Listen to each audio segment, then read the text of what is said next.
মাছগুলোকে তোমরা দূরে সরাই দিচ্ছি। এইটা হচ্ছে হারভেস্টিং মেশিন। এই হারভেস্টিং মেশিনের মধ্যে এই যে ট্রেগুলো আছে, ট্রেগুলোকে এইভাবে সাজিয়ে দেওয়া হয় এবং এর আগে এর উপর থেকে ওই যে উপরিভাগ থেকে যে অংশগুলো আছে এগুলোকে কেটে ফেলা হয়। অনেকগুলো সবগুলোর কাটা লাগে না, কিছু কিছু কাটা লাগে। ভাই সাজাচ্ছে সুন্দর করে। আটটা দেওয়ার পরে তারপর হচ্ছে যেটাকে ঘোরানো হবে, আমি সেটাও দেখাবো ইনশাল্লাহ।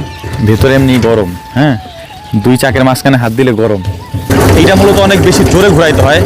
জোরে ঘুরাইলে মধু বের হয়ে যায় সাথে সাথেই, বেশি ঘুরানো লাগে না। 2-3 বার জোরে ঘুরলা দিলেই বের হয়ে যায়। তো এখানে যেহেতু আমরা ডোবের মধ্যে দিব না, তাই ছোট্ট একটা কলস নিয়ে নিয়েছি, এখানে ছিল, এটার মধ্যেই দিয়ে আমি দেখাচ্ছি ঢেলে। মধুটা এত বেশি ঘন যে আসতে সময় লাগে আর কি।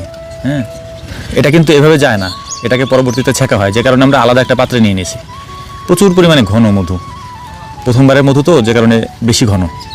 দেন কি পরিমাণে ঘন, হাত থেকেই পড়ে না, প্রচুর পরিমাণে ঘ্রাণ আসতেছে, কালো জিরার ঘ্রাণ।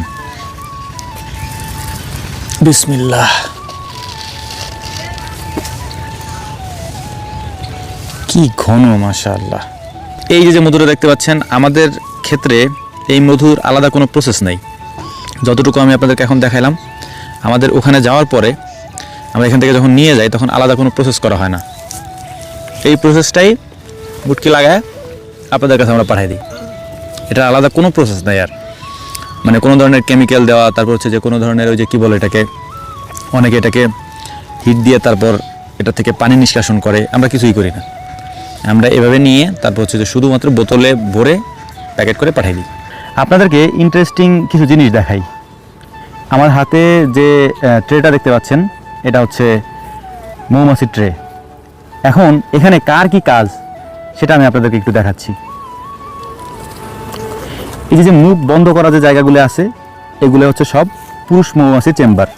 এখানে সব পুরুষ মৌমাছিরা থাকে, এই যে যেগুলো মুখ আটকানো আর কি। আর যে এই যে যেগুলোর মুখ আটকানো নাই, সেগুলোর মধ্যে হচ্ছে এই যে এখানে দেখা যাচ্ছে, এগুলো হচ্ছে বাচ্চা মৌমাছি যেগুলোর জন্ম হয়েছে।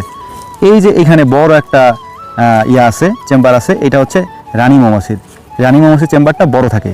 এই রানী মৌমাছি সমস্ত পুরুষ মৌমাছিগুলোর কাছে যায়। এখন এই পুরুষ মৌমাছিগুলোর কাজ হচ্ছে শুধু বাচ্চা উৎপাদন করা, এছাড়া এদের আর কোনো কাজ নাই। আর বাকি যে ঘরগুলো আছে এগুলো হচ্ছে কর্মী মৌমাছির ঘর।